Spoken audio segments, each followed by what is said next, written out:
I'm on a different computer and I ain't quite figured it out yet. But hey, it's good to see y'all. It's good to be here. And for any of the new guys that are just starting their business or don't know, or you got a lot of questions, you're in the right place. And I want you to know there is no dumb question on here. So ask it. If you think it's a dumb question, ask it anyways, because you might need to know the answer to get the breakthrough you're looking for. So don't be shy, be vulnerable. If you don't know, you don't know. Ask. Like right now, I'm fixing to ask a question. I got 380 stencils I started doing today. I bought 0 through 9. I bought 3 sets of them. I didn't get to 0 through 99 because they're 2 foot tall, 9 inches wide.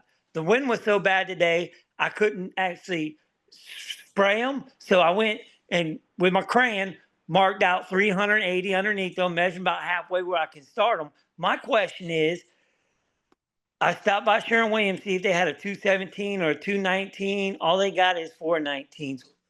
What tip would be the best tip I could use not to get so much paint on these stencils where I got to continuously wait for them to dry out?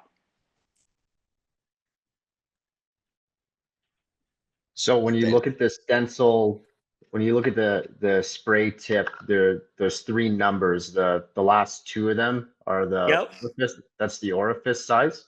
So the Yep. smaller the number, the less Okay. paint.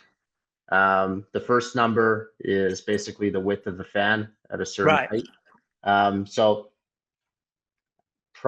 you're probably gonna have trouble without custom ordering something that's lower than a 17 tip.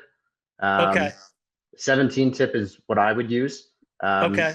Reason being is if you go lower than that, you might struggle to get the coverage that you need and get the millage and the thickness of the paint that you need. In Okay. terms of keeping it off the stencil, just got to be a Okay. sniper, man. Yeah. So my next question is when I turn like when I'm striping, I got the machine all set up. I done figured out how to dial in the pressure and everything.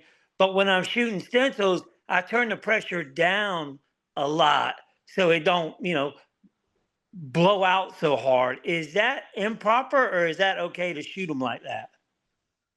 It's fine. You just got to be careful that you don't go too low on pressure because then you don't have enough pressure for the machine to basically too low of pressure. You might get hourglassing, which is just like inconsistent pressure. Yeah.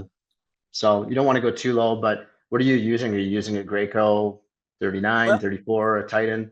I got a Titan 3500, but I'm still using the 850. I got broke in on that thing. And hey, listen, when I tell y'all, I know a lot of people beat up on the 850, but I did 600 stalls the other day with it.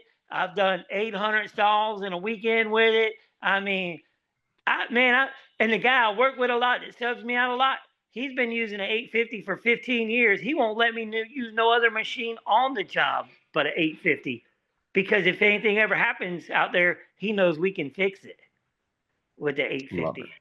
It's a Love good it. point that Billy has actually on here. Billy just said, please, plus look at the paint spec. Some orifice size is not compatible with certain paints. Billy, do you want to jump in here? Have you had this problem as well, man? I'm shooting latex. Yeah, I'll Yeah, tell Billy. you. Man, I spend so much money on tips. I've experimented probably cross using Graco tips on Titans and Titan tips on Gracos. And this is what worked for me. A 319 on a Graco if I'm going to be running a 4-inch line or 6-inch line. On a Titan, I keep it a 419 and just vary my gun height.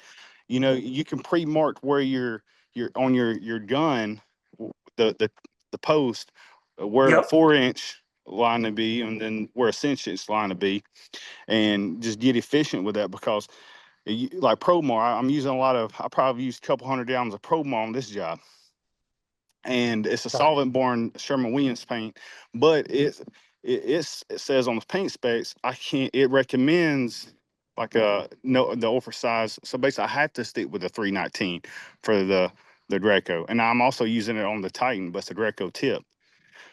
Because if I don't, what I was using the paint, the old base paint is so thick, unless you thin it down to a point where it's like water-based paint, you're not gonna be able to push it through that orifice. It's that solvent-based paint is more coarse. So those finer tips, yeah, you might be trying to save a little bit on paint, but you might have to put 30 coats on it to get the same look, because you're not worried about saving cost on paint as much as you're trying to exceed the customer's expectations by having vibrant colors. So don't worry about saving paint. Go with the right tips for the right job.